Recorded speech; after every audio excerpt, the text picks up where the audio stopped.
Okay, let's go ahead and get started. Welcome to the latest webinar of River Network and the Urban Waters Learning Network, crowdsourcing water quality data through mobile apps. If you are unfamiliar with River Network, we have had for the last 30 years have filled a unique niche in the environmental community, focusing primarily on the river and watershed organizations that are working at local and state and regional levels. But we strive to engage a much larger community to support healthy rivers and water resources. And our program is structured around 3 strategic areas. Those are clean water, ample water, and strong champions. And our goal really is to provide access to practitioners to proven best practices related to those strategies. And so whether that be River Rally, our publications, our River Voices, our quarterly publication, and especially access to networks, experts, and peers. And so that's what we're trying to do today. We've got 3 great speakers from partner organizations and entities that are going to join us today to share their work on mobile apps. I do have 2 colleagues with me today that I'll help with the introduction. I've got Adam Griggs, our science manager, and Aaron Wall, our science and communications coordinator, who has helped set up this webinar. So you'll hear from them here shortly. I would be remiss if I didn't mention that River Network is a membership organization, and so there's a lot of benefits. You see some of those there on your screen, including access to free webinars, registration discounts to River Rally, etc. So if you haven't looked into the membership program, I encourage you to do so. You can see the link right there at the bottom. And please consider joining us as a member. So today's webinar is sponsored by the Pisces Foundation and is also sponsored by the Urban Waters Learning Network, which is an EPA-funded network, a peer-to-peer network of people and organizations that are both working on the river, on urban waterways, and to revitalize the communities around them. And so we provide support to members of the network via webinars like this one, both to bring them as case studies of effective work and to help disseminate some of their work. So Sarah today, who will be joining us, is a member of the Learning Network. The Galveston Bay Foundation has been a member for quite a few years, and so we're glad to include them as presenter here today. So without further introduction, I'm going to turn it to Adam Griggs to kind of introduce the topic of crowdsourced apps. And go ahead, Adam, it's all yours. Thank you, Deanna. So yeah, I'm Adam Griggs, River Network's Science Manager, and I'm going to introduce the topic of today's webinar, which is crowdsourcing water quality data through mobile apps. And then we'll introduce our speakers and the apps and programs that they're going to be sharing with us today. So smartphones are technologies that have made dramatic changes to the way we organize and live our lives. Phone apps can teach you a foreign language, help you to do all your shopping, or even meet the love of your life. Admittedly, though, the water monitoring community has been a little behind the curve on starting to adapt, or now today adopting these technologies for citizen water monitoring programs. And therein lies our motivation behind today's webinar to help get the word out about these technologies and see more groups putting them to use. We're also curious about tracking use of these technologies over time, so we do have a quick poll to measure the audience's experience using apps. Ryan, if you could bring that up real quick, and the audience take a moment to respond. Have you previously developed a mobile app for your own organization? Are you interested in doing so? Or do you have experience using a third-party app, or no experience using apps so far?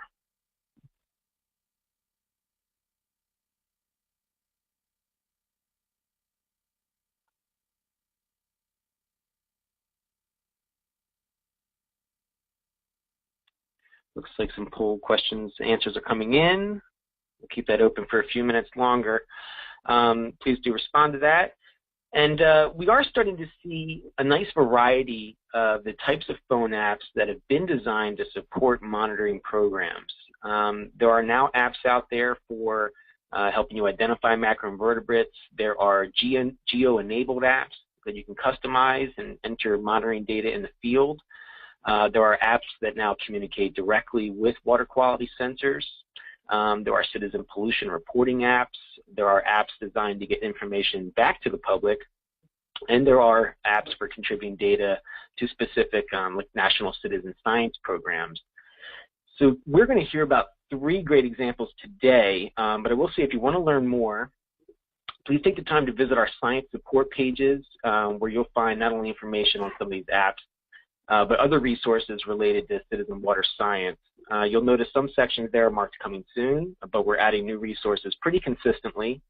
And of course, if you know of something great that's out there and you want to share with us so we can help spread the word about it, please do so. And we will have a link to the science support pages at the end of this webinar. So now I'm going to introduce Erin Wall, our Research and Communications Assistant, and she worked to organize this webinar and is going to introduce today's speakers. So Erin? Hi, everyone. Today we have Sarah Gossett with Galveston Bay Foundation. And as the Water Quality Manager at the Galveston Bay Foundation, Sarah leads efforts in executing diverse water quality programs that help ensure Galveston Bay's waters remain fishable and swimmable. Sarah is passionate about engaging citizens and decision makers in hands-on experiences to improve water quality for both human and ecological health. Sarah holds a bachelor's degree from Texas A&M University in Environmental Geosciences. Next, we will hear from Gabrielle Parent-Doliner. She has been the program manager for Swim Guide since 2014. She works directly with health units and water quality monitoring bodies all over the world, including the Great Lakes in the US and Canadian coasts. She is the primary author of the recently released Canada Beach Report, the first ever national review of recreational water quality monitoring and public reporting practices across Canada. She has an undergraduate degree from Trent University and First Nation Studies and a master's in Canadian History from Lakehead University. And we will end the webinar with Hilary Snook. He is a senior scientist for US EPA's New England Regional Laboratory. He holds a Bachelor's of Science degree from Montana State University and a master's degree in Civil and Environmental Engineering from Tufts University. Over the past 25 years, his work has focused on implementing ecological and hydroacoustic assessments of condition on wadable streams, large rivers, lakes, and ponds, and near coastal waters. He currently oversees and coordinates the Cyanobacteria Monitoring Collaborative effort and continues to work on other hydrologic and water quality issues and problems. So with that, we will let Sarah begin. All right, thank you very much, Erin. I'm just pulling up my presentation now. Can you guys, let's see, show my screen? All right, so can you guys see my screen now? Yes. Yes, perfect. All right. Well, thank you, Erin, and thank you to River Network for giving me this opportunity to showcase the Galveston Bay Action Network, which is a pollution reporting and response app that we at the Galveston Bay Foundation have developed and implemented within our community. Before I go too much into the Galveston Bay Action Network app, I did just kind of want to lay a framework of where the issues we were facing within Galveston Bay and what led to us feeling like we needed to develop an app such as the Galveston Bay Action Network. So as Erin mentioned earlier, the Galveston Bay Foundation works to keep Galveston Bay as a healthy and productive place for generations to come. And one of the huge issues that we tackle is water quality. So if you look, let's see, there we go. Galveston Bay is just south of Houston, and so a huge issue that we have is all of the developed areas around Houston and all of the just pollution and non-point source issues related to a 5 million person metroplex. All of that ultimately flows into Galveston Bay. And so we do have with that water quality issues and concerns primarily through urban runoff, looking specifically at fecal bacteria as a major pollution source in our area. But because of that, we really focus on the non-point source issue. That's really where we're seeing a lot of our primary water quality concerns coming from. And we really work to engage the city of Houston as a whole and helping them understand and realize that while they might not be able to see the beach from their backyard, they are a coastal city, and that the actions that they do really do impact Galveston Bay and the Gulf Coast, and in return, the Gulf Coast and Galveston Bay impacts them. A lot of Houston had an eye-opener recently in realizing they were a coastal city. I'm sure a lot of you heard of Hurricane Harvey, a coastal storm that's really kind of devastated a lot of our area, and that's kind of opened up more of a conversation of the fact that we have developed a lot of our previous wetlands, and how can we better work with green infrastructure and stuff like that to ensure that we are having less runoff and improved water quality. Let's see, having issues moving my slide forward. There we go. So as I mentioned, because we are an area with a lot of development, with a lot of population, we do see issues that just arise with humans, and that is that we all produce a lot of trash and we all create pollution. And so within our area, we really face this issue with perception around Galveston Bay that it's very dirty, that all of our waterways, all of the bayous in Houston are oftentimes, they're very murky in color. They often have a weird sheen to them. People oftentimes see pollution in them, and very, very frequently we'll actually see lots of trash and debris in our area. And so we, over the years at Galveston Bay Foundation, we would receive lots of calls from people talking about, oh, we saw this person dumping pollution in the waterway, or we saw this issue in the waterway, or we just found this fish kill. Who do we call? Where do we go to for all of that information? And we really saw a need for people to have a place to go where they could actually report this information and know that it was getting taken care of. And we really wanted to also make sure that this was being expedited. The cleanup process involved with a lot of these non-point source issues. However, another issue we face is that our area is relatively disjointed when it comes to who should be receiving different pollution reports. So we do have the city of Houston that flows directly into Galveston Bay, but then we also have a lot of other smaller municipalities and unincorporated areas that are all peppered throughout the region. And so not only do you have, depending on where you are, you're going to be contacting somebody different, even if you're reporting just trash, but also if you're trying to report trash to somebody versus illegal dumping versus an oil spill or any chemical waste you might see in the water, all of those reports also are supposed to go to different entities who have different jurisdiction based on the type of pollution and the type of issue that they're seeing.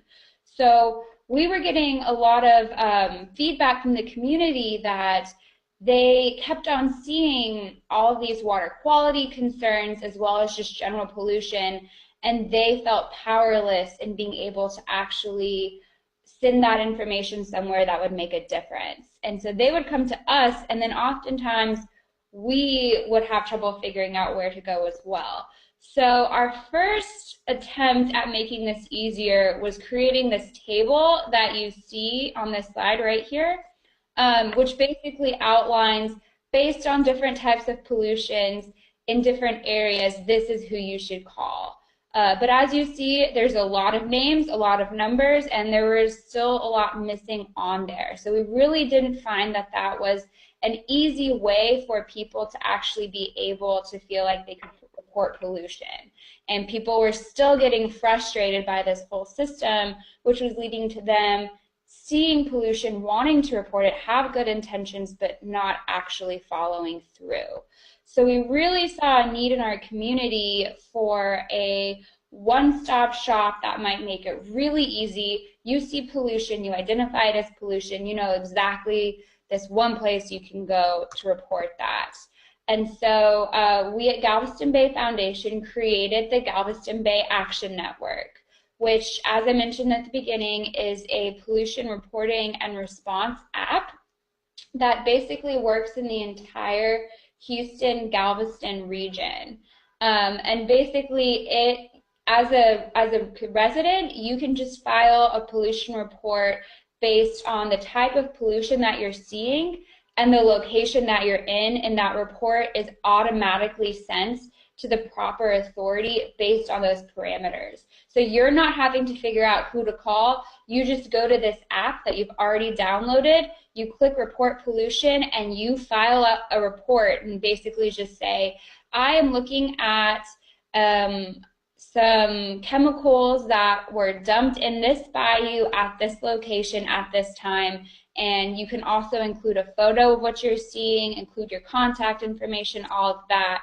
And we at Galveston Bay Foundation have connected with a lot of our local authorities who can respond to those types of events, and have done all of the back end work so that those reports are automatically emailed to those authorities. So you know that your report is getting to the right people the instant that you send it as well. And this map over on the edge of the screen is actually a map of all of the different reports that we've seen, color-coded by different pollution types. So not only are you able to actually report pollution that you're seeing on this app, but you're also able to go and look at past pollution reports within your area. So you can see if a certain issue that you're reporting has been reported before, or if there's an issue that's an ongoing problem within a specific area. So we also really utilize this app as a educational tool as well. And speaking about education, another aspect that we've tied into this app is trying to make it easier for people to realize the different types of pollution out there. So I mentioned earlier, when you're filing a report on the Galveston Bay Action Network, it asks you to identify the type of pollution that you're seeing. And so there's a drop-down menu where you can select your pollution type, and some of these you can see here. Chemicals and discolored water is one, fish kills is one, boat sewage is one. And so we also provided in one of the tabs on the app this educational component where it actually describes the different types of pollution and what they tend to look like and what you tend to see. And this way, if you're unsure of what you're looking at, this should help you get a better sense of figuring out what it is you're looking at and where you should be going to report it. So this is just on the right side, you can actually see what the report looks like when you're filling it out. And then in general, this view is actually a desktop version on a website that we have. So initially, when we created the Galveston Bay Action Network back in 2015, we created a desktop website where people could go to report pollution, and we worked with a group called Vertices to develop this website. They're primarily a mapping organization, and so they were able to create the technology on the back end that linked the location and the pollution type to a specific email that we designated in order for those reports to automatically be sent. So they incorporated that technology into this website, and then we at Galveston Bay Foundation leveraged our relationships with our local authorities and regulatory agencies to kind of tie them all into a partnership where they were familiar with the Galveston Bay Action Network and provided the types of pollutions that they could respond to in the specific areas, and then basically then committed to responding to those reports as they would any other pollution report they saw. So after we had this website version, we realized, well, there's still a barrier here in that while it was mobile optimized, people would have to remember this web page when they were out in the field or outside and saw pollution. So not only would they have to be familiar with the website, but they'd have to remember the link as well. So we decided to make it even easier on residents to report pollution to create a downloadable mobile app. And we knew that we didn't have the in-house expertise to develop this app. And so we actually applied for funding and received funding specifically to turn this already existing website into a downloadable app, and then partnered again with Vertices. So they actually developed the app for us and incorporated the technology that they had already created for this website into the app. So this website is still live. You can still go report pollution online on your desktop if you would like, and it's linked into the app so that every time somebody files a report on the website, it still populates on the app and vice versa. All right, so I'm just going to go into some of the types of reports that we've been receiving and how we've seen them responded to. One of the pollution types that we see is abandoned vessels, which is surprisingly a common report that we've been seeing, especially recently. Oftentimes people will lose a boat or just leave it out in the bay, and it becomes a hazard to navigation as well as to water quality, because as that boat begins to degrade, it's basically degrading in the water. And anything still in the boat, any fuel that might still be there, if there is a toilet or a head on the boat and it's full of untreated waste, that's another water quality potential. So we have been receiving a lot of reports of abandoned vessels, and actually in the aftermath of Harvey, the most reports we've received on the Galveston Bay Action Network were for leaking vessels and vessels that had become dislodged during the storm and were now leaking fuel into the waterway. And so we've seen a lot of reports for that, as well as right below the image of the abandoned boat is a sanitary sewer overflow. All of these reports for sanitary sewer overflows, which is essentially untreated or partially treated sewage bubbling out of sewage manholes into the street, all of those are sent to the municipality where that's occurring. So we have received lots of feedback from people who have reported sanitary sewer overflows that within 24 hours they've seen somebody out there fixing and declogging that sewer line. So we've seen a lot of success there. This other sequence of photos is actually a construction site that somebody reported construction malpractice at. So if you look in the upper photo, they did not have a sediment fence in place, which meant that all of that, the sediment from the construction site was just entering into this waterway and being washed downstream. And so this report was reported on the Galveston Bay Action Network. And the next day when we drove by, we actually saw that the sediment fence had been put into place. So we are seeing that people are responding to reports and potential water quality issues are being rectified because of that.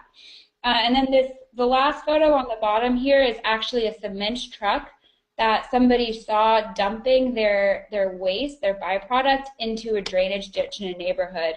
And they were actually able to capture that and report it on the Galveston Bay Action Network.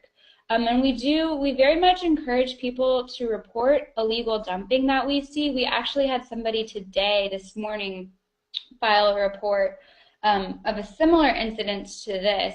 The issue with illegal dumping is oftentimes the follow-up is a little tricky because you have to know where you can find that person who was doing the dumping, and you also have to catch them in the act so that you can follow up. But it's still very useful information to have just in terms of knowing where dumping is occurring, what type of dumping is occurring, both for us at the Galveston Bay Action Network when we're doing outreach and education, as well as for our regulatory partners who use that information to better identify where they should be patrolling and what they should be looking for.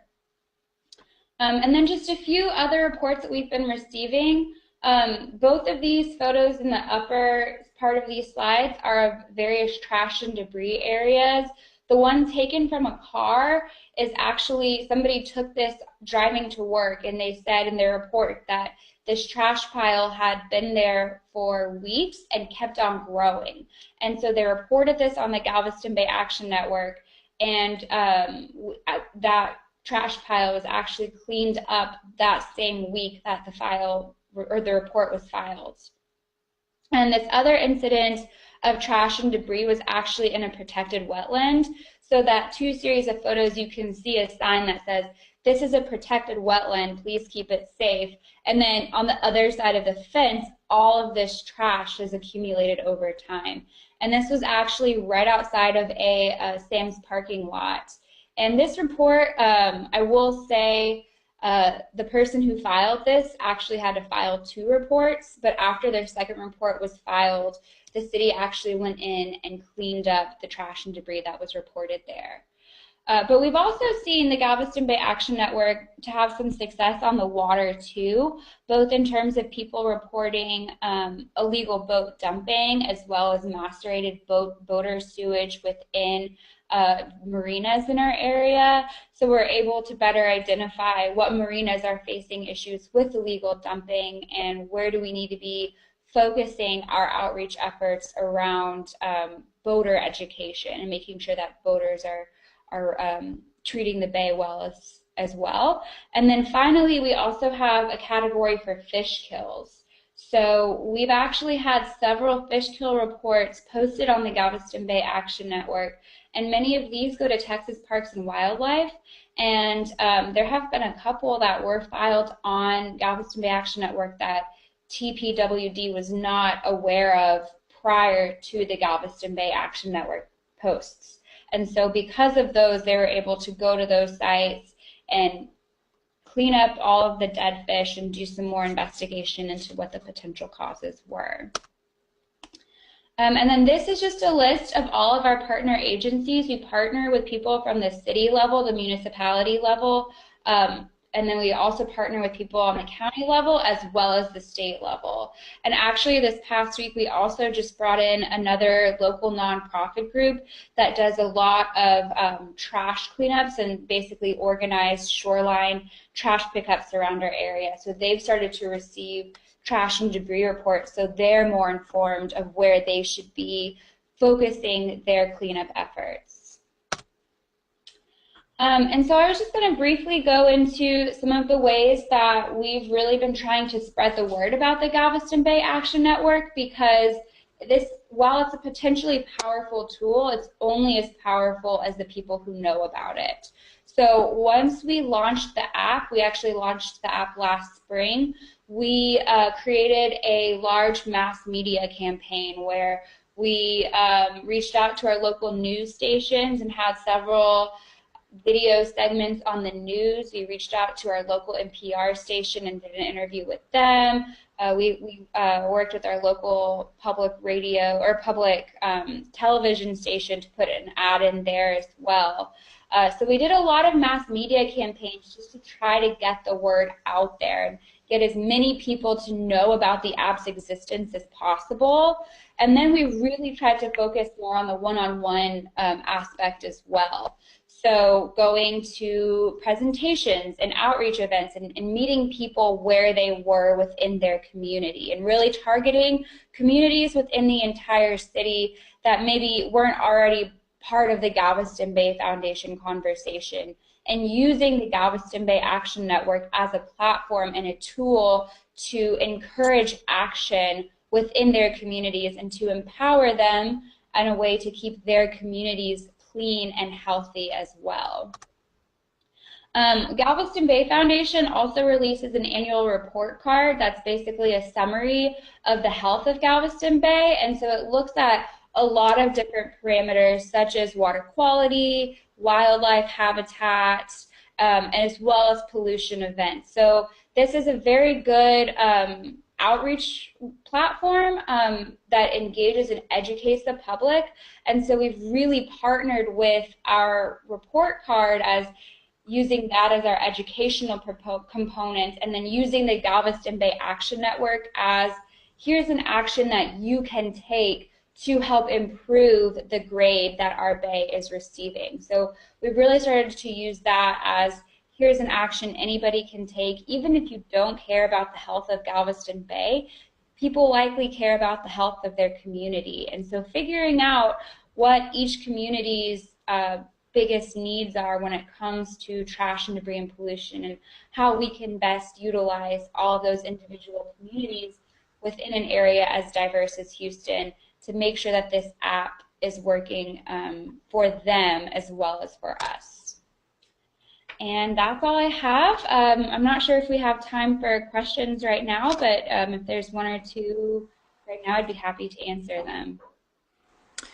There's one question that came in, Sarah. Can you talk a little bit about the cost of developing the app, and has the rate of reporting increased significantly? Did it when you moved from a web page to an app?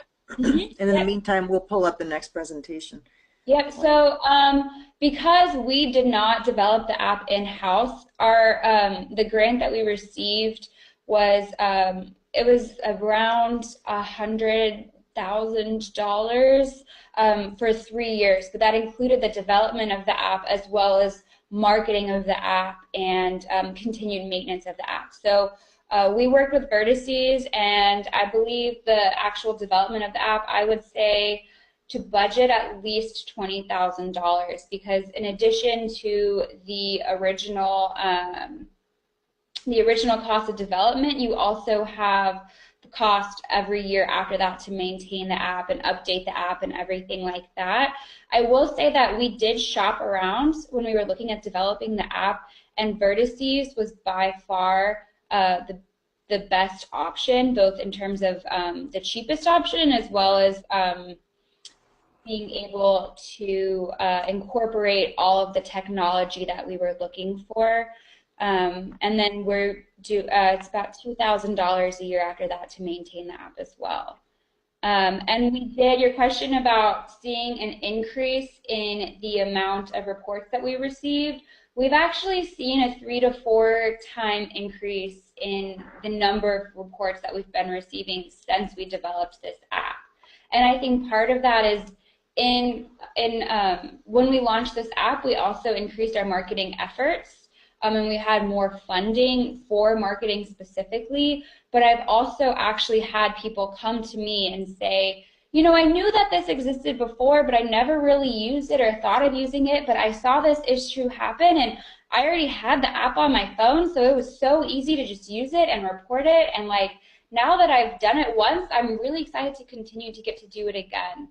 So I do think that the ease of the app also accounts for some of that increase in the number of reports we've been receiving as well.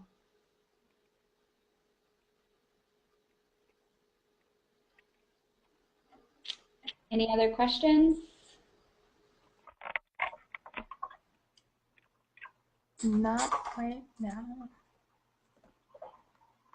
Great, thank you so much, Sarah. Let's go ahead and turn it to Gabby for her presentation. I do want to encourage everybody to use the question box on the right-hand side of your screen.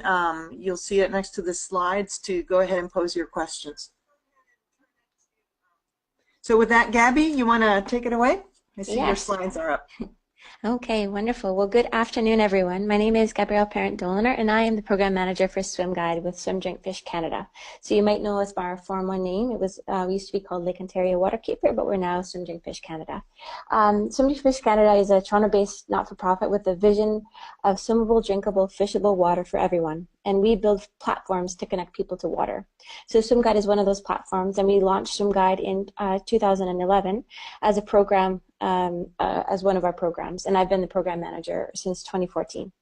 So Swim Guide is a free beach information app and a website that aggregates current beach water quality information and promotes healthy living. So today we're going to look at the importance of recreational water quality monitoring for the protection of public health and how that sparked the creation of Swim Guide. We'll start with an overview of recreational water use and what beaches mean to people, and we'll also cover recreational water quality monitoring practices and how recreational water quality is communicated with the public in regions where Swim Guide is active. So in this section, we'll also highlight gaps in water quality information.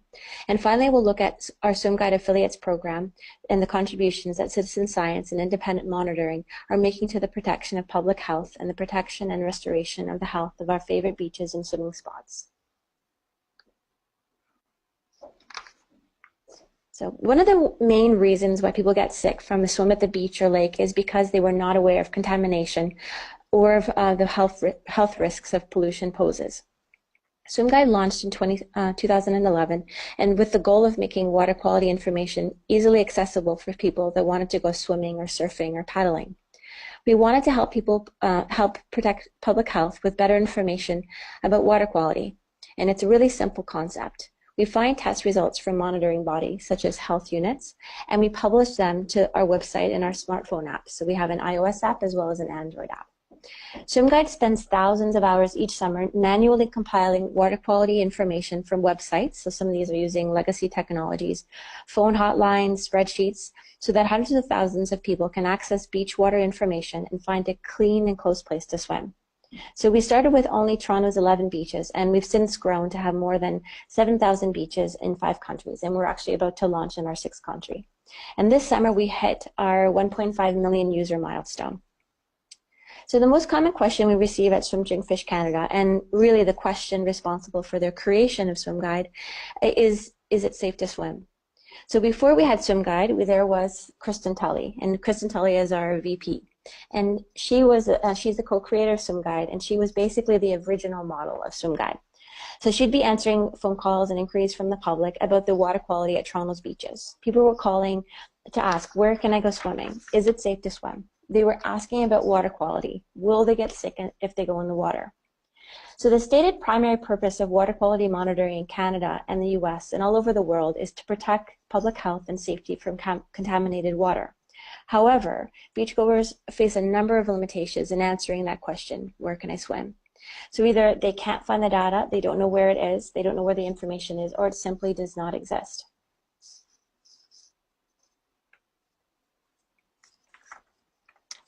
So to really understand Swim Guide and beach water quality monitoring and why we do what we do, it's really important to look at what people are really asking when they ask the question, is it safe to swim? They're asking about their home waters. They're asking about the beach downtown or close by where they're going to spend the afternoon with their kids or their friends or by themselves with a great book or a surfboard. Our 2016 Swim Guide Beach Report on the most popular beaches reflects what you're seeing here. Our most popular beaches are not the remote white sand beaches or crystal mountain lakes.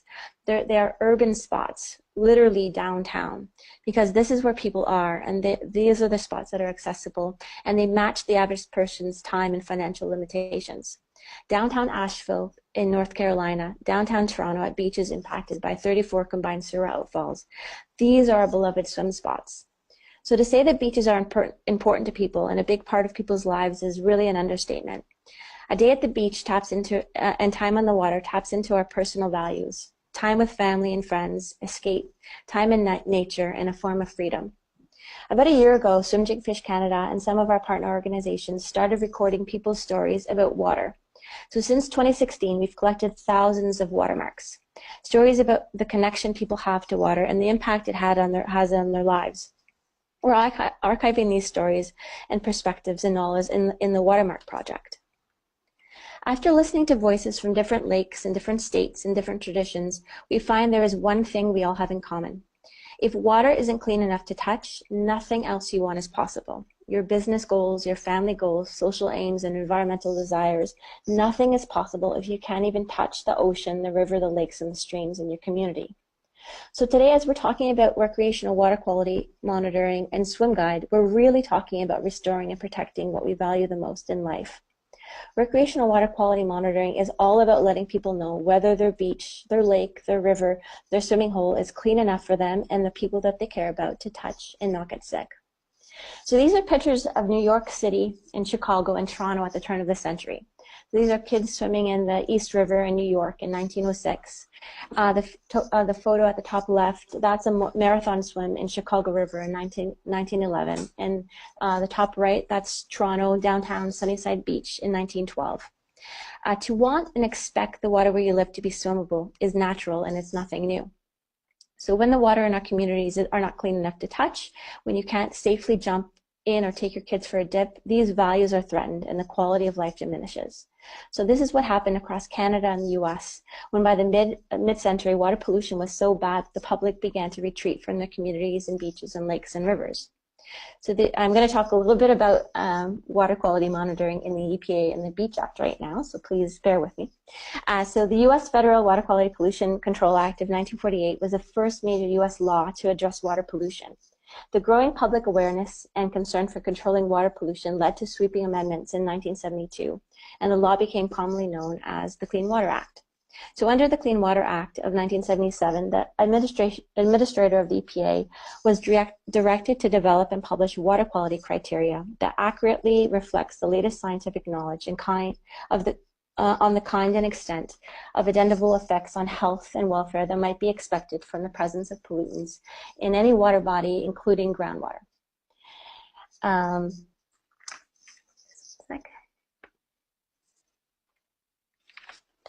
So the EPA estimates about 3.5 million Americans get sick every year from contact with contaminated water, sick enough to throw up or have a bout of diarrhea. In Canada, it's estimated to be about 400,000 people a year that get sick after contact with contaminated water, and children are the most likely to get ill. So according to Dr. Sanborn and Tim Takaro, who wrote one of the most important studies on recreational water illnesses in Canada, the greatest risk of bacterial, protozoal, or viral gastroenteritis among children during the swimming season is likely not from exposure through food consumption, drinking water, or at a daycare, but rather from exposure to recreational water. The Center for Disease Control found outbreaks at untreated natural swimming locations accounted for approximately 23% of total recreational water outbreaks. So swimming in contaminated water could lead to a whole number of illnesses and infections. So enteric illnesses, that's intestinal, diarrhea, vomiting, those are the most frequent adverse health outcomes from contaminated water, but you can also have acute febrile respiratory illnesses, skin rashes, eye and ear infections, and respiratory problems. There's also possibility of more serious diseases such as human adenovirus and less frequently you can have potentially more serious and fatal diseases.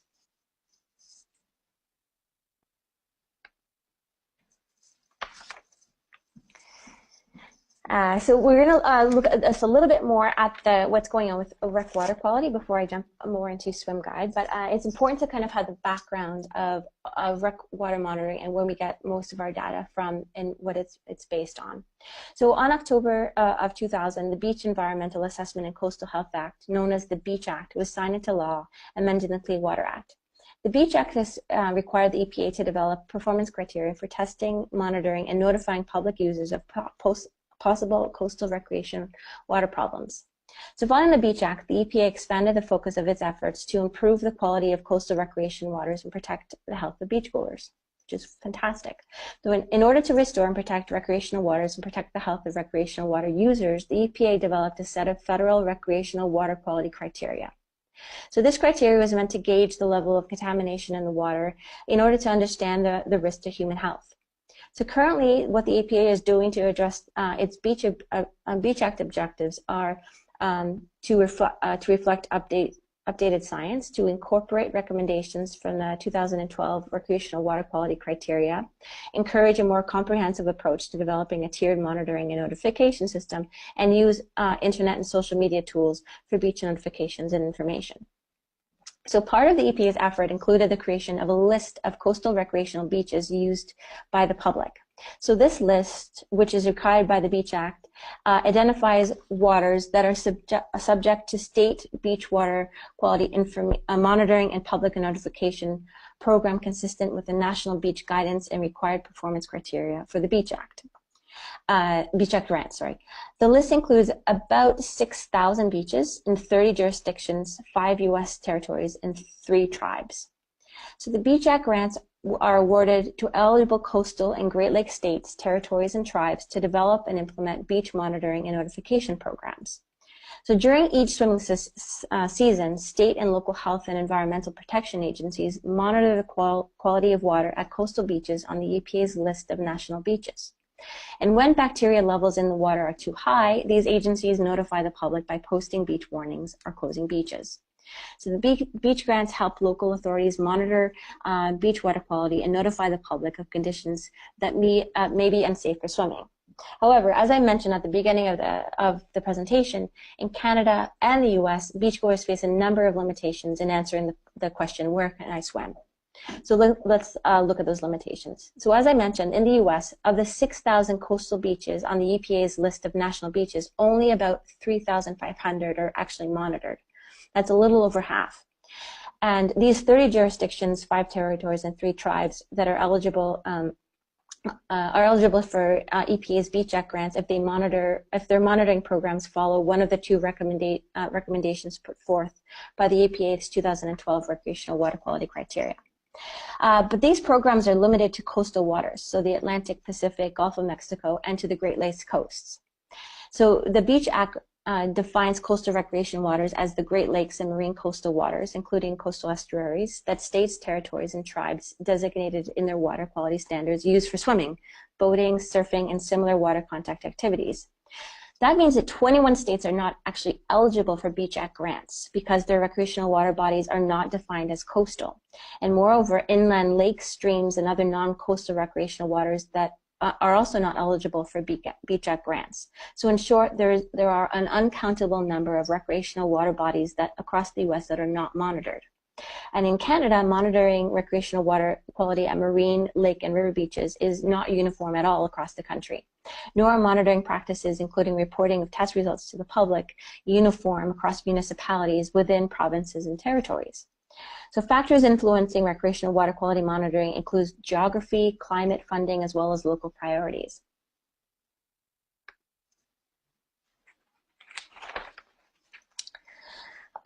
So luckily, since the Clean Water Act, since the 1970s, water quality has steadily improved in rivers, lakes, wetlands, and coastal areas in the US and Canada.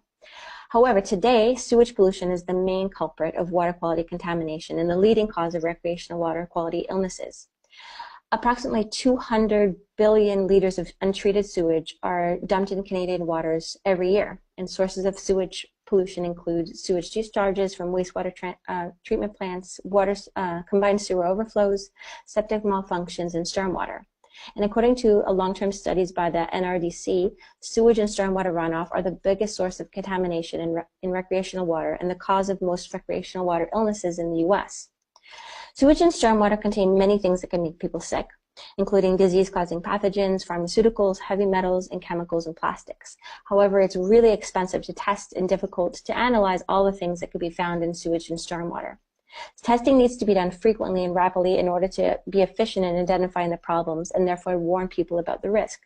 And the solution worldwide has been to test for indicator bacteria. So all indicator bacteria is fecal, and they serve as surrogates to bigger and badder stuff found in sewage. E. coli is considered the best indicator of fecal pollution in fresh water, and intestinal enterococci is the best indicator of contamination in marine water. When levels of indicator bacteria are higher than the minimum protective standard, that translates to an increase in the number of people who get sick.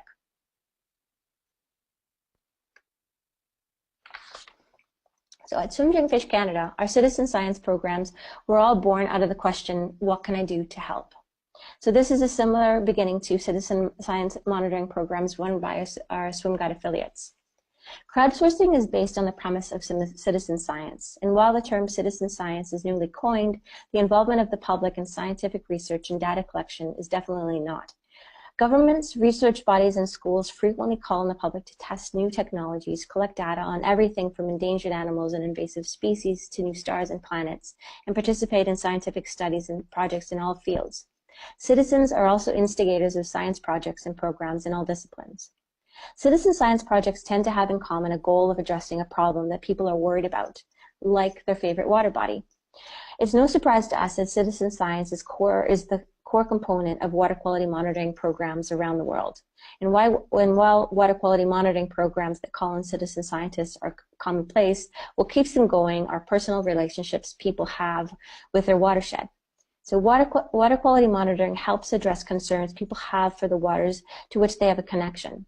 because people aren't asking, what can I do to protect water? They're asking, what can I do to protect my beach or my lake or my river? This is an urgent question that requires all hands on deck, and in the case of understanding and addressing the impact of sewage pollution on our waterways, if these ready and willing hands are snapping pictures of water pollution for pollution reports, donning surgical gloves, and carrying coolers of sample bottles, all the better. So understanding the scope of and implementing solutions to the threats to our swimmable water can seem beyond the skill set of concerned citizens, asking what they can do to help. Something for scientists and decision makers and professionals to handle. However, the public can not only contribute to the science needed in understanding water quality issues, they are critical contributors to developing our water quality knowledge base. So back to Swim Guide. So Swim Guide is a free service for the public to access current and historical water quality information for going on 8,000 beaches. The water quality data is entered on a daily basis by over 70 Swim Guide affiliates. Swim Guide affiliates are nonprofits, they're schools, they're business owners, they're citizens who voluntarily find water quality information and put it into the hands of the public by updating Swim Guide. They updating Swim Guide manually with the test results from the monitoring programs. So in addition, nearly all of these 70 affiliates that are on Swim Guide, they run recreational water quality monitoring programs. So our affiliate citizen science monitoring programs make up a huge portion of the data available on Swim Guide. Affiliate monitoring programs fill in the monitoring gaps not covered by municipal or county monitoring programs. And they build up the database of water quality knowledge, and they inform the public about water quality at popular yet unmonitored beaches. Without citizen science, there would not be Swim Guide. Water quality is entered manually every day for the beaches in Swim Guide by staff, volunteers, and our Swim Guide affiliates. Swim Guide affiliates help maintain Swim Guide and provide the public with up-to-date recreational water quality information. So you remember at the beginning of the webinar, I mentioned that there were approximately 3,500 monitored beaches as part of the US EPA Beach Grants program. Swim Guide has water quality for 35 states and 5,000 beaches in the US, and all of this is due to the independent monitoring programs and citizen scientists. In addition, our affiliates make it possible for the public to go to one place to find out whether their beach met or failed to meet the local standards in the latest test results. So they can, what the affiliates do is they find the data, if it's not their own, they interpret the data to see against what the local standard is. So their standards vary from place to place, and they enter that data into the Swim Guide Beach Manager.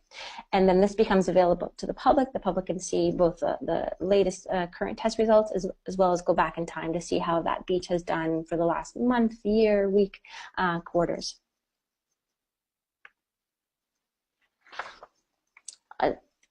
As I mentioned at the beginning of the webinar, one of the main reasons why people do get sick from a swim at the beach or lake is because they were not aware of the contamination or of the health risks the pollution poses. So since our launch in 2011, our goal has remained making water quality information easily accessible for people that wanted to go swimming or surfing or having contact with the water. We want to help protect public health and with better information on water quality. So Swim Guide, the new version of the iOS app, is now available in 3 languages, English, French, and Spanish. So the question our users continue to ask is, where can I swim? Is it safe to swim? Will I get sick? And we're trying to answer this for more and more people by making Swim Guide available in multiple languages, since we are active throughout Canada and throughout the US, and we hope moving forward we can even add even more languages. So when we're making changes and updates to Swim Guide, such as the new version of the iOS app, it is to ensure that more people have better information about when and where they can swim and surf without getting sick. We're also making room for the second question, what can I do to help? Because people ask first, is it safe? Will I get sick? And then they ask, what can I do to help? So we currently have water quality information for 5,000 beaches in the US, thanks to our affiliated organizations. In Canada, it's approximately 2,000 beaches. In Baja and Baja Sur in Mexico, we have info for 50 beaches. In the Bahamas, which is our newest country that was launched in the winter, we have approximately 10 beaches, and those are actually the only beaches monitored in the entire country. And in New Zealand, we have 700 beaches. So big change requires a lot of hands, and one of the reasons water quality monitoring programs are some of the most popular citizen science programs is because people will show up for their beach, their favorite creek, their swimming hole, and fishing spot. They love their water bodies, and they will do what they can to protect them. Citizen science benefits from both the work being done to protect and restore swimmable, drinkable, fishable water, and at the same time increases the information available to the public.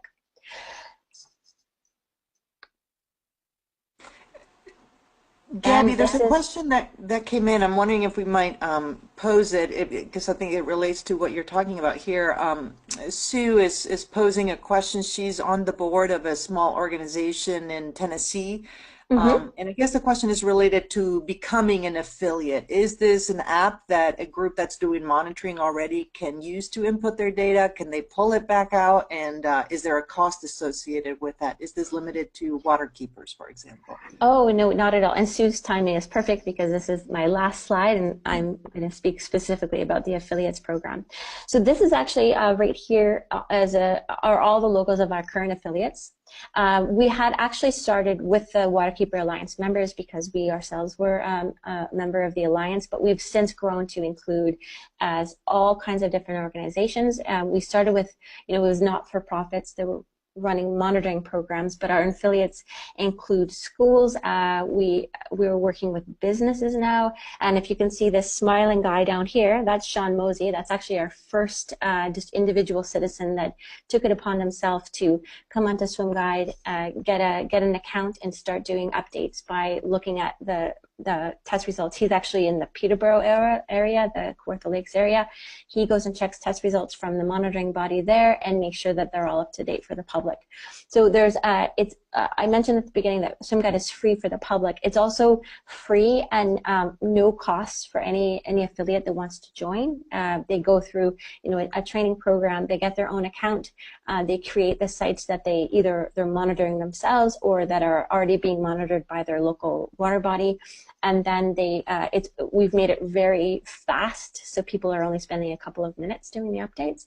And then moving forward, they're basically in charge of that account.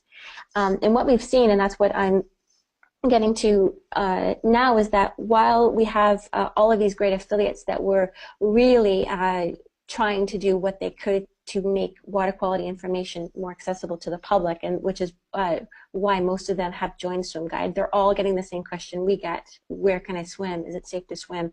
In whatever their local location will be. What we're seeing now is that with these people on the ground, there's also activity happening around that. So people are reaching out to them to volunteer with them, to either really supporting their work. People are reporting pollution because we have a built-in pollution report. Oh, I lost my slides here. Did you have another slide? Otherwise, no, that was the last one there. Yeah, to join. So it's really local because obviously some places have very different water quality issues, and as well as issues related to getting info into the hands of the public. Some areas on Swim Guide, where we've got open data. That means we're pulling automatically data from a monitoring body and getting to the hands of the public. And then in other areas, there's absolutely no information. There's no monitoring, and there's a lot of kind of pushback to make that any water quality issues known to the public. So there's all, again, these 7,000 going on 8,000 beaches on Swim Guide. They all look like dots on the site, but when you get close to them, they're all really, really stories about what's happening locally with water bodies. So yes, to get involved, all anyone would need to do is contact me, and we kind of would give them a little bit more information about what Swim Guide is all about, and get them up and running with an account if it sounds like this would meet their needs in terms of sharing data, getting info about what's going on locally with water quality, and connecting them with their local users. Great, thank you so much. And I see that Hillary's slides are already up. I want to encourage folks to pose questions, as Sue just did, using the chat box there, the question box. So 2 apps so far, Galveston Bay, the information going directly to the agencies that maybe have authority to do something about what's being reported, and the swim guide, which is sounds like more of a public education, public engagement app that is already created. So you could just jump right into it and adopt it. Thank you, Gabby. Appreciate your presentation. Let me go ahead and turn it to our last speaker, and then we'll finish it off with questions. So go ahead and post those to any of the three presenters. Hillary, you want to go ahead and start? All right, thank you everybody for joining this last presentation here. This is specifically a introduction to Bloomwatch, which is a component of the Cyano monitoring, actually collaborative, a little bit broader approach to monitoring and citizen science, looking at harmful algal blooms. So this is main component is an approach to educating, monitoring, and managing harmful cyanobacteria. And Bloomwatch is basically the beginning stage of this program that we have established. As many of you may be aware, harmful algal blooms are taking place around the planet and are becoming a more and more pervasive problem. It's been especially problematic here in the U.S. in the Northeast, and I'm sure it's occurred many places else in the United States as well. Bloomwatch, like I said, is a part of the Cyanobacteria Monitoring Collaborative, a larger program. And I just wanted to show this web page here that you can go to if you're interested to get more details about the overall program itself. And up at the top header, as you can see, is Bloomwatch, Cyanoscope, and Cyano Monitoring. And although I'll be focusing almost entirely on Bloomwatch, I did want to mention these other components in case you have additional interest in citizen science and these more advanced stages of monitoring beyond the apps. So Bloomwatch is, like I mentioned, the bottom tier of this program for monitoring harmful algal blooms. We have the next tier up is Cyanoscope and Cyano Monitoring, which I won't spend any time on today, but you can go to the website to look at more details. But basically, the Bloomwatch, the phone app that's established for Bloomwatch, is that basic tier, and then as you go up, you need more training and expertise, you get more data and information. As you move further up that tier level, costs go up, and also the quality assurance that's demanded of the program goes up as well. So just to give you a brief intro to that. If you go to cyanos.org, again, you can look up all these different programs. Bloomwatch is there. It shows you how to download the apps, how to utilize the apps. There's some quick start guides, which I'll mention through the program as well. So all the information you need and then some, you can find here, as well as what's presented in this presentation now. So basically the program, the conception of the program for developing the app itself was kind of started out with a request from state water quality monitoring folks that a few years back, more and more people started to become aware of these harmful algal blooms, these green scum line stuff that were occurring at the end of their docks, on their beaches, and they didn't really know how to handle it and how to address it. So when they get a call from a citizen, they'd get a call to the water quality branch. They say, please come out and take a look at this problem. Oftentimes they'd have a drive to get there. It might take an hour to get to the site or more. By the time they got there, wind directions had changed. The slime on the water body had moved off the surface back into the water column or to a different area of the lake or downstream in the river. So it was pretty problematic. And we needed a way to handle this. So we got all the state water quality folks together to really kind of put our heads together as how can we do this collaboratively. We want to get citizens involved. We want them at the table as well. We want academic researchers to have their input in. So all this kind of got together and brainstormed how we should approach addressing this problem. So we developed an architecture for it to fill a very specific niche. At that point in time, and still to this day, we have lots of great work going on at the remote sensing level, using satellite imagery to look at larger water bodies like the Great Lakes, Lake Champlain, large rivers, where they use that remote sensing data to look at the onset of harmful algal blooms and as a predictive tool. We also, at the other end of the spectrum, we have a lot of genetic work going on, looking at research, looking at the genetics and what actually triggers these toxins that are produced from these blooms that create a public health threat. How are they expressed and what makes them occur? And that research is currently ongoing. But in between all of that, what we don't have is really the people that live on the water bodies, the people that recreate or fish or swim in these water bodies. They don't have the awareness yet to really understand what's going on. So we wanted to develop a tool that not only educated the public, made them aware, allowed them to participate in monitoring the water body, and yet also contribute to the body of information on harmful algal blooms. So that was the niche we were trying to fill with this overall approach. We knew it had to be inexpensive. It had to be simple tools that were used, because otherwise, if it was costly, we couldn't get people to participate in it, especially at the volunteer level where you don't have deep pockets for expensive equipment. It had to be informative, so we wanted to make sure we had useful data that was collected through the app. It had to be educational, so you're learning as you're collecting information that's beneficial, and also it needed to be scalable. And by scalable, what we wanted to do with this particular approach was to ensure that the data that was used, say someone that was really interested in monitoring their lake for harmful algal bloom or their portion of a river, excuse me, that data is not only useful to the person collecting that data directly, but that we can aggregate it up to a state level, a regional level, or a national level, or more, and use that data collectively to make insights to climate issues that are taking place, hot spots that we might find in a region that might be triggering some of these blooms to occur. So that was the intent with the scalability of the app and the tools. So BloomWatch, basically, again, that lower end tier is very bare bones, and we had one specific goal in mind with it, and that was to look at the spatial and temporal patterns of bloom occurrence. Because even to this day, we don't have a good idea of where these harmful algal blooms are occurring, when they're occurring, are there clusters in certain areas, are there specific areas within a water body itself.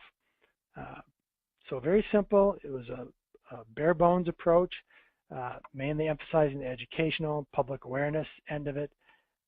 The information data that was collected needed to be crowdsourced information, collected by the public at large. And we thought the best tool to use was a tool that everybody had, and that was the smartphone. So a couple of years ago, we started to work on developing the app and laying out what we thought we would like it to look like, what we wanted it to address. And last August, we rolled out the final version for public use. It was late in the season. It was late August, so people weren't aware of it right away and didn't get used too much. And then this year, we've just started to really kick it off. So the app has established methodology. A lot of thought went into it, and it has what we call embedded quality assurance. We want to make sure that the data, if it was collected here or if it was collected in California, would be consistently the same, so that we could aggregate that data up again and not have problems with it being different in one state versus another state or from user to user. So it was very important that the quality assurance in it was embedded within the app itself and was pretty bulletproof. And the data that was collected, again, we wanted that to go into a public domain, a place where people could easily and readily access the data. We didn't want it to get lost in a federal database someplace or state database or a research database and people not be able to see the data for a couple of years or maybe even not at all. Otherwise, it serves no purpose to them. So here I have just a picture of a little heat map of a water body in New England, and this is looking at cyanobacteria cells within a water body. The state threshold for offering or issuing advisories on beach closures and risks to public health is 70,000 cells per milliliter. Here you can tell, depending on where you collect a water sample within the lake, you can have quite a difference in what your perception of public health risk might be. So it's just a nice graphic that emphasizes how important it is to have a lot of eyes on the ground monitoring at once, if at all possible. And as state and federal agencies are today, there just isn't enough people to go around and do this and have good oversight over the water bodies. So again, it's for the common person, anybody that's out walking their dog or swimming their dog or doing a little bit of both, like in this picture. You can pull out your smartphone, take a picture of the water body, and provide that information to be used at many different levels, and I'll explain that in a minute. Okay.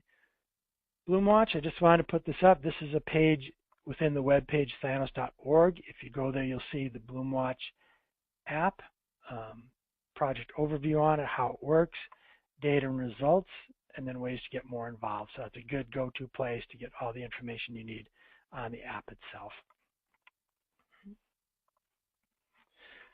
So getting into the nuts and bolts of the app itself, there are 4 basic screens provided with the app. There's an introduction and basic info page, and that's just basically says what is Bloomwatch, what are we going to do with the data, who are we, how will the data be utilized, and how you can get involved.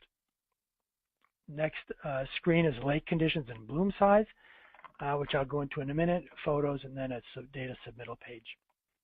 So very simple, very straightforward, quick and easy to use. So the water body and conditions and bloom size screen is set up so that it's basically date, town, state, all simple drop-down pick lists that you can pick from. If you happen to take some images a couple of days ago and you want to select a date from the past, you can do that by select date in this one field. The state, when you select the state, you can then aggregate the data by state if you want, as well as by water body. There is this field called Does the Lake Have Public Access for Boating, Fishing, or Bathing? We put that in there because that adds a little bit of a kind of a perception of the risk involved. If there's a public bathing, fishing and boating access, that kind of increases the risk to the public of a potential harmful algal bloom exposure. There's one there. Weather conditions, surface conditions, those are all important components of the formation of a bloom. So those are in there. Bloom size and extent. We're very interested in learning what the extent of a harmful algal bloom might be. Is it lake-wide? Is it just along the shoreline? Is it throughout the water column? So that was important. And then a general comment section if you just want to add anecdotal data in there, you can. We then go to a photo capture page or screen. We like to have 3 or 4 photos taken, and in the top of each screen there, when you take the photo, it tells you what kind of photo we're interested in getting. So that again relates to the quality assurance of the images. We want a specific image taken from a certain angle at a certain distance, and this builds in the consistency that we want for the data. Okay. At the end of the photos, as you can see on the right-hand side there, you'll see a green square. It says get coordinates from your device. That will take the GPS coordinates from your phone and add those to the image so that those are georeferenced when you submit those photos, and then the photos are saved. So here's a couple screenshots of that last screen I was telling you about, and then here's an image that one of the images that we would like to see. You're taking it along the shoreline, so you get an idea that the bloom here is actually very localized. It's small, it's right against the shoreline, probably not a huge health concern from that point. Versus this picture, which is kind of the same thing along the shoreline, but it gives you an idea that, okay, this is throughout the water column and it's lake-wide, so probably a lot more potential for public health concerns from a swimming and bathing and recreating standpoint. Here's some different images that were captured with the phone app. Just showing the different ones from close up to lake wide, and the one in the center, on the center bottom, the kind of brownish one, that is actually a pollen bloom from pine pollen occurring in the early weeks of June of this year. And this is important. These pictures, if a state wants to, a water quality agency, they can request that when these images are submitted to the crowdsourced database, the images also go to the person in charge of harmful algal blooms within the state monitoring agency. And to date, we have 20 states now involved or now signed up for this program. We have another 4 that will be added on our next update to the app, which will occur this winter sometime. So from last August to have almost half of the 50 states, we feel pretty good that the app is going to be used and serve a good purpose. So here's the last screen. You submit the data, and like I mentioned, once you submit that data and the images, it goes directly to a crowdsourced database called citsci.org, and it also goes, if the state is signed up, it will go to that state water quality agency contact person as well. So they get an immediate copy of that, and they can decide how to act on that. Citsci.org, where the data goes, is a crowdsourcing database. Bloomwatch is a project within Citsci, and I won't go into all the details here, but we did select this particular organization because it's available to the public. You can readily access it. It's got some simple statistical tools that you can utilize. So if you have been collecting data for your water body and you want to pull that specific data out and do some summary statistics on it, it's quite easy to do. It lists the data in 3 different basic formats. Up here in the upper left corner, you can see observations, map, and locations.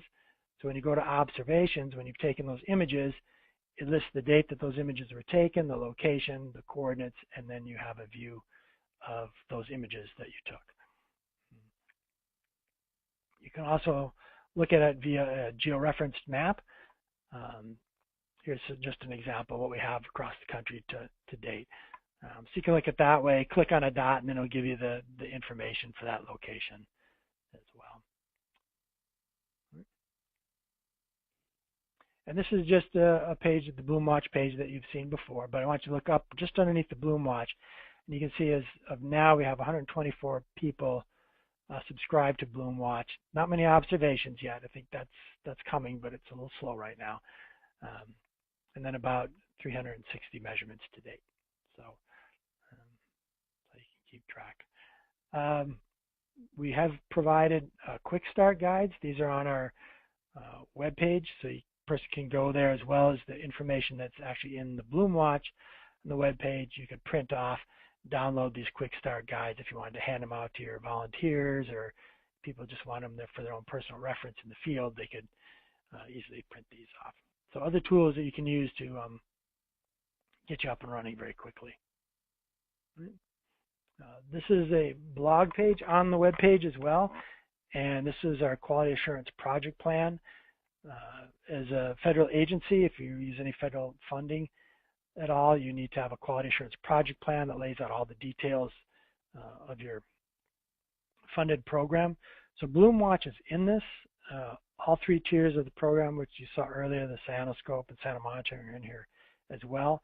But you can go to this page and get all the details of Bloomwatch and why we're doing it and how to collect the data and all the quality assurance that is involved. If you're also looking for federal grant money to develop something and want to use these particular protocols, you can just pull down this quality assurance plan and use it as is, and that will fulfill the requirements for any federal funding you have. We do a lot of trainings in which we go out in the field and do hands-on training on the app as well as the other tiers of the program. And I just want to throw this out here because we really get people excited that we take them when we're out in the field, we show them how to download the app, they download it onto their phones, and then in the upper right-hand corner you see our little TV screen on the back of our mobile lab, and we can actually show them within 5 minutes of them downloading the app and taking an image that it's already uploaded to the web page and to the database. So it's a really exciting tool for folks to use, and it gets them excited that their data is up and there on the web. We have a pretty good group. This is kind of our core group that gets together on a quarterly basis to discuss the program, talk about details, make any changes, that sort of thing. It's been a great experience, and these people come from all walks of life. We have volunteers, lake association members, private business, academic researchers, state water quality folks, NGOs, and federal employees as well. So that's basically it in a nutshell on the app and a little bit on the Cyanos monitoring program. If you want any more information, again, just go to cyanos.org and you can get it there, or feel free to contact me. And that's all I have for the presentation today. So thank you very much.